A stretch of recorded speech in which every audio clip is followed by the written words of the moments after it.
Hello guys, welcome to my YouTube channel. मेरा नाम निधि है और आज हम डिस्कस करने वाले हैं रेक्टल इरिगेशन के बारे में।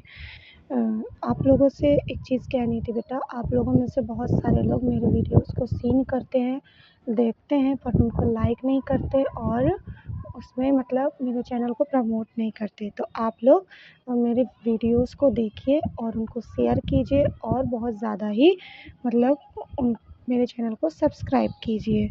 तो आइए बिना देर किए हुए वीडियो को शुरू करते हैं। तो सबसे पहले हम देखेंगे कि रेक्टल इरिगेशन क्या होता है। तो rectal irrigation is a procedure in which a measured amount of fluid is introduced to the rectum and lower colon through the rectal tube। यानी रेक्टल इरिगेशन एक प्रोसीजर है जिसमें हम मेज़र करके यानी किसी मतलब आर्टिकल्स में हम लोग प्रॉपर जो अमाउंट फ्लूइड का है उसको हम मेज़र करते हैं और उसको रेक्टम के थ्रू या फिर लोअर कोलन के थ्रू हम लोग रेक्टम ट्यूब की मदद से या किसी कैथेटर की मदद से हम लोग इंसर्ट करवाते हैं और बॉवल मटेरियल को क्लीन करते हैं, रिमूव करते हैं फीकल मैटर को और रिलीव करते हैं हम लोग कॉन्स्टिपेशन को और प्रिपेयर करते हैं बॉवल फॉर प्रोसीजर। क्लियर है? प्रिपरेशन करते हैं कि जो भी मतलब हमारा कॉन्स्टिपेशन है वो ट्रीट हो जाए और जो भी बॉवल डिसऑर्डर है वो भी ट्रीट हो जाए। तो इसे हम लोग बॉवल इरिगेशन या क्लोनिक इरिगेशन या फिर रेक्टल वॉशआउट के नाम से भी जानते हैं। क्लियर है? नेक्स्ट हम लोग देखेंगे पर्पस क्या है रेक्टल इरिगेशन के। तो सबसे पहले हम लोग कॉन्स्टिपेशन या सीवियर कॉन्स्टिपेशन को से रिलीव कराने के लिए यानी स्टूल को सॉफ्ट कराने के लिए और या फिर जो कॉन्स्टिपेटेड स्टूल है जो रेक्टम में फंसा हुआ है उसको हम लोग मतलब रिमूव करने के लिए और clean the bowel before surgery अगर किसी की होने वाली है रेक्टल सर्जरी होने वाली है उस दौरान हम लोग वो पूरे कोलन को क्लीन करने के लिए रेक्टम को क्लीन करने के लिए हम लोग डायग्नोस्टिक पर्पस के लिए या मेडिकल प्रोसीजर के लिए हम लोग इसका यूज़ करते हैं। रिमूव टॉक्सिन्स, हम लोग टॉक्सिन्स को रिमूव करने के लिए, इरिटेंट्स को रिमूव करने के लिए जो हमारे लोअर बॉवल और स्पेसिफिक सिचुएशन में कलेक्ट हो गए हैं वो उन चीज़ों को रिमूव करने के लिए हम रेक्टल इरिगेशन का यूज़ करते हैं। मैनेज न्यूरोजेनिक बॉवल डिस्फंक्शन, हम लोग न्यूरोलॉजिक बॉवल डिस्फंक्शन को मैनेज करने के लिए पेशेंट के और स्पाइनल कॉर्ड इंजरी या न्यूरोलॉजिकल डिसऑर्डर में को मैनेज करने के लिए हम लोग इस प्रोसीजर का यूज़ करते हैं। ये फीकल इनकॉन्टिनेंस की प्रॉब्लम को भी ट्रीट करता है, बॉवल को एम्प्टी करता है शेड्यूल टाइम पे। क्लियर है?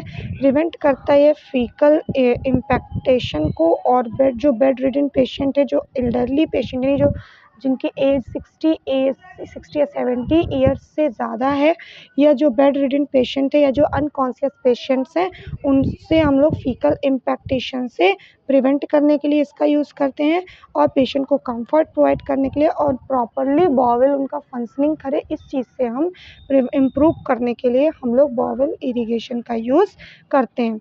इसका इंडिकेशंस की बात करें हम लोग तो सीवियर कॉन्स्टिपेशन की समस्या हो या फीकल इम्पैक्टेशन की समस्या हो, न्यूरोलॉजिक बॉवल डिसऑर्डर हो या फिर स्पाइनल कॉर्ड इंजरी हो किसी प्रकार की या हर्सपंग डिसीज़ हो या क्रोनिक बॉवल डिस्फंक्शन हो या बॉवल प्रिपरेशन बिफोर सर्जरी यानी सर्जरी से पहले हमारे रेक्टम को या कोलन लोअर कोलन को प्रॉपरली क्लीन करना हो डिसेंडिंग कोलन एरिया को तो हम लोग इसका यूज़ करते हैं। या फिर किसी प्रकार की इन्फ्लेमेटरी बॉवल डिसीज़ हो तो भी हम लोग इसको इस प्रोसीजर को अप्लाई करते हैं उससे राहत दिलाने के लिए। कॉन्ट्रा इंडिकेशंस क्या हैं यानी कब हम इस प्रोसीजर का यूज़ नहीं करते हैं तो जब हमारे पेशेंट को बॉवल ऑब्स्ट्रक्शन हुआ हो या एक्यूट अपेंडिसाइटिस की समस्या हो या सीवियर हेमरॉइड्स हुए हों हमारे पेशेंट को या रेक्टल ब्लीडिंग हो रही हो या रिसेंट कोलोरेक्टल सर्जरी हुई हो हमारे पेशेंट को या इंटेस्टाइनल परफोरेशन की कंडीशन हो। क्लियर है?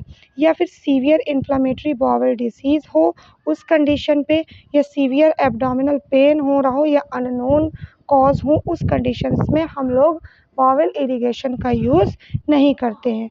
अगर हम इक्विपमेंट्स की बात करें कि हमें इस प्रोसीजर को करने में कौन-कौन से इक्विपमेंट्स की नीड होती है, तो हमें सबसे पहले बेटा अगर हम बात करें तो हमें सबसे पहले किसी डॉक्टर की प्रिस्क्रिप्शन की नीड होती है, यानी फिजिशियन ऑर्डर या फिजिशियन प्रिस्क्रिप्शन की नीड होती है कि हमें किसी पेशेंट का बॉवेल इरिगेशन करना है। ये चीज़ जब तक हमें डॉक्टर नहीं बोलेगा तब तक हमें ये प्रोसीजर किसी भी पेशेंट के ऊपर अप्लाई नहीं करना है। हमें इरिगेशन सॉल्यूशन का यूज़ करना है, जैसे कि नॉर्मल सेलाइन या फिर जो भी हमारे डॉक्टर द्वारा प्रिस्क्राइब सॉल्यूशन होगा उस सॉल्यूशन का यूज़ हम लोग अपने इस इरिगेशन या बॉवेल इरिगेशन प्रोसीजर पर करते हैं। हमें इरिगेशन बैग की नीड होती है या फिर इरिगेशन सिरिंज की नीड होती है। रेक्टल कैथेटर, जिसकी मदद से हम लोग फ्लूइड को रेक्टम के अंदर या लोअर कोलन के अंदर एंटर करवाते हैं, उस कैथेटर या रेक्टल ट्यूब की हमें नीड होती है। नेक्स्ट हम लोग लुब्रिकेंट का यूज़ करते हैं। लुब्रिकेंट क्या करता है, हमारे रेक्टल कैथेटर या रेक्टल ट्यूब को लुब्रिकेंट कर देता है, जिससे हमें इसे रेक्टम या फिर लोअर कोलन में इंसर्ट करने में आसानी होती है। डिस्पोजेबल ग्लव्स होता है फॉर हाइजीन पर्पज़ के लिए। वाटरप्रूफ पैड की नीड होती है, जिससे कि हमारा जो बेड है या फिर जो पेशेंट के बेड है, जो बेड रिडन पेशेंट है उनका बेड गंदा ना हो।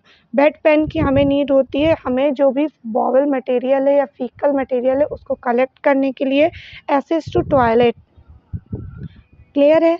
टिश्यूज़ और टॉवेल की नीड होती है for cleaning purpose and measuring container की नीड होती है उसका आउटपुट मेज़र करने के लिए, क्लियर है। अगर हम प्रिपरेशन की बात करें तो हम लोग इस प्रोसीजर को करने से पहले पेशेंट को कैसे प्रिपेयर करोगे आप लोग। तो सबसे पहले बेटा हम लोग जो भी प्रोसीजर हम पेशेंट के, या फिर यही प्रोसीजर नहीं, हम एनी कोई भी किसी भी प्रकार का प्रोसीजर जब हम पेशेंट के ऊपर अप्लाई करते हैं तो सबसे पहले हम लोग वो प्रोसीजर पेशेंट को मतलब समझाते हैं, उसको मतलब उस चीज़ से अवगत कराते हैं कि हमारे पेशेंट का जो एंजाइटी लेवल है वो बिल्कुल से कम हो सके। ऑब्टेन करते हैं हम कंसेंट, जो भी हमारा पेशेंट का जो कंसेंट होता है उसमें कंसेंट फॉर्म या फिर कंसेंट हम लोग मतलब लेते हैं, ये मेडिकल लीगल इश्यूज़ के अंतर्गत आ जाता है। या फिर इंश्योर प्राइवेसी, हम लोग स्क्रीन्स की मदद से हम लोग पेशेंट की प्राइवेसी को भी मेंटेन करते हैं। फिर प्रॉपर्ली हैंड वॉश करते हैं और अपने हाथों को ड्राई करके फिर उसमें ग्लव्स पहन लेते हैं। वाटरप्रूफ लीक शीट हम लोग पेशेंट के नीचे यानी पेरिनियल एरिया के नीचे हम लोग उसको इंसर्ट करते हैं। फिर पेशेंट को पोजीशन प्रोवाइड करते हैं, यानी लेफ़्ट लेटरल यानी सिम्स पोजीशन या फिर left lateral position with knee flexed, यानी पैर मुड़े हुए हम लोग नी फ्लेक्स्ड पोजीशन हम लोग प्रोवाइड कराते हैं। और पेशेंट के कॉन्ट्रा इंडिकेशन को असेस करते हैं। यदि हमारे पेशेंट को किसी भी प्रकार के कॉन्ट्रा इंडिकेशन शो कर रहे हैं तो हम लोग इमीडिएटली इस प्रोसीजर को स्टॉप कर देते हैं। यदि हमारे पेशेंट को किसी भी प्रकार के कॉन्ट्रा इंडिकेशंस नहीं दिख रहे हैं तो हम लोग पेशेंट को प्रॉपरली इस प्रोसीजर को पेशेंट के ऊपर अप्लाई करेंगे। नेक्स्ट अगर हम बात करें प्रोसीजर की तो स्टेप बाय स्टेप हम लोग इसका प्रोसीजर पढ़ेंगे। तो सबसे पहले हम लोग देखेंगे प्रिपरेशन फॉर द सॉल्यूशन। हम लोग सॉल्यूशन को प्रिपेयर करते हैं, जिसमें हम लोग डॉक्टर द्वारा प्रिस्क्राइब्ड इरिगेशन सॉल्यूशन का यूज़ करते हैं, जिसका टेम्परेचर मैक्सिमम 37 डिग्री सेल्सियस होना चाहिए। और जितना अमाउंट हमें डॉक्टर ने प्रिस्क्राइब किया है हम लोग उतना ही अमाउंट अपने पेशेंट पर अप्लाई करते हैं। इंसर्ट द रेक्टल ट्यूब, हम लोग रेक्टल ट्यूब या रेक्टल कैथेटर को पेशेंट के रेक्टम से लेकर के लोअर कोनल तक इंसर्ट करते हैं, जिसमें हम लोग 5 से 7.5 सेंटीमीटर यानी 2 to 3 इंचेस जो ट्यूब होती है उसको लुब्रिकेट करते हैं। फिर जेंटली हम लोग दोनों बटक्स को सेपरेट करते हैं और इंसर्ट कर देते हैं, जिसमें हम लोग बेटा ये चीज़ आपको याद रखनी है, जो एडल्ट होता है उसमें हम लोग 7 to 10 सेंटीमीटर यानी 3 to 4 इंचेस ट्यूब हम लोग रेक्टम के अंदर इंसर्ट करते हैं। चिल्ड्रन में 5 से 7.5 सेंटीमीटर या 2 to 3 इंचेस ट्यूब हम लोग इंसर्ट करते हैं। इन्फेंट्स के अंदर 2.5 से 3.5 सेंटीमीटर या 1 1 to 1.5 इंचेस ट्यूब हम लोग रेक्टम के अंदर हम लोग इंसर्ट करते हैं। Instil the solution, allow the solution to flow slowly into the rectum. Clear है। नेक्स्ट हम लोग अवॉइड एक्सेसिव प्रेशर, हम लोग ट्यूब को इंसर्ट करते समय एक्सेसिव प्रेशर का यूज़ नहीं करते हैं। Stop if the patient experiencing pain, यदि पेशेंट को हमारे पेन का एक्सपीरियंस हो रहा है या फिर उसको क्रैम्पिंग या रेजिस्टेंस फील हो रहा है तो हम लोग इमीडिएटली प्रोसीजर को स्टॉप कर देंगे।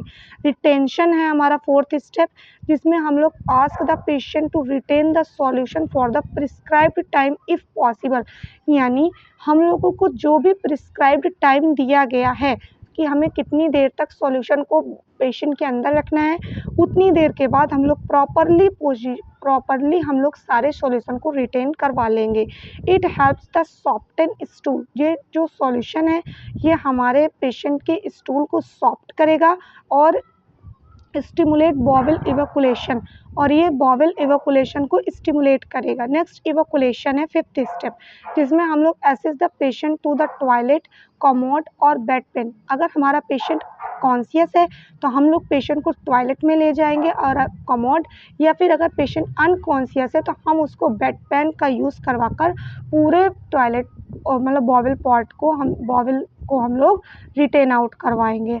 Allow the bowel contents and fluid drain out, next हम लोग प्रॉपरली उसको ड्रेन आउट करवाएंगे। फिर सिक्स्थ स्टेप है हमारा ऑब्जर्वेशन, जिसमें हम लोग रिटर्न फ्लूइड अमाउंट को ऑब्जर्व करेंगे, उसके कलर को, प्रेजेंस ऑफ ब्लड, उसमें देखेंगे हम लोग ब्लड तो नहीं आ रहा, म्यूकस तो नहीं आ रहा, ये स्टूल कैरेक्टरिस्टिक्स क्या है, ये सारी चीज़ें हम लोग मेजरमेंट करेंगे या असेस करेंगे, ऑब्जर्व करेंगे। डॉक्यूमेंटेशन में हम लोग प्रॉपर पेशेंट का रिकॉर्ड मेंटेन करेंगे, जिसमें डेट और टाइम जो इरिगेशन की है वो मेज़र करेंगे। नेक्स्ट टाइप, हमने कौन सा इरिगेशन किया हुआ है या अमाउंट हमने कौन सा सॉल्यूशन का यूज़ किया हुआ है, पेशेंट का रिस्पॉन्स कैसा था, स्टूल कैरेक्टरिस्टिक्स क्या हैं, एनी कॉम्प्लिकेशंस जो हमें पेशेंट के अंदर दिखते हैं उसको भी हम मतलब असेस करेंगे या एब्जॉर्ब करेंगे। नेक्स्ट हमारी नर्सिंग रिस्पॉन्सिबिलिटीज़ की बात करें तो बिफोर प्रोसीजर हमारी क्या नर्सिंग रिस्पॉन्सिबिलिटी है, तो वेरीफाई द फिजिशियन ऑर्डर, हमें प्रॉपर फिजिशियन ऑर्डर का वेरीफाई करना है। एसेस द बॉवल फंक्शन, हमें प्रॉपर बॉवल फंक्शन को एसेस करना है। एक्सप्लेन द प्रोसीजर, हमें प्रॉपरली प्रोसीजर को एक्सप्लेन करना है। चेक फॉर कॉन्ट्रा इंडिकेशन, हमें प्रॉपर कॉन्ट्रा इंडिकेशन को चेक करना है। ड्यूरिंग द प्रोसीजर, हमें प्रोसीजर के दौरान हम लोग को क्या क्या चीज़ों का यूज़ करना है, तो हमें प्रोसीजर के दौरान हम लोग की अपनी एसेप्टिक टेक्निक का यूज़ करना है। नेक्स्ट मॉनिटर करना है कि पेशेंट हमारा डिस्कम्फर्ट फील ना करे। कॉमन फ्लो रेट क्या है हमारे पेशेंट का। Next observe the sign of complications, हमारे पेशेंट्स को किसी प्रकार की कॉम्प्लिकेशंस शो आउट ना हो, ये सारी चीज़ें हम लोग ऑब्जर्व करते हैं। आफ्टर द प्रोसीजर के बाद हम लोग को क्या चीज़ देखनी होती है, to ensure the patient comfort, हमारा पेशेंट कंफर्ट फील कर रहा है ये चीज़ नहीं देखते हैं, मतलब इंश्योर करते हैं। मॉनिटर बॉवल मूवमेंट, हम लोग बॉवल मूवमेंट को मॉनिटर करते हैं। रिकॉर्ड फाइंडिंग एक्यूरेटली, हम लोग मतलब फाइंडिंग जो भी आ रही हम लोग उनको प्रॉपरली एक्यूरेट रिकॉर्ड करते हैं और रिपोर्ट करते हैं सारी एबनॉर्मलिटीज़ को। एडवांटेज क्या है, तो ये हमारे रिलीव करता है कॉन्स्टिपेशन को इफ़ेक्टिवली, हेल्प करता है फीकल इम्पैक्टेशन को, रिमूव करता है बॉवल मैनेजमेंट को और इन्हेंस करता है पेशेंट कंफर्ट को, और useful in long term bowel care programmes, ये long term bowel care programmes के लिए यूज़फुल होता है।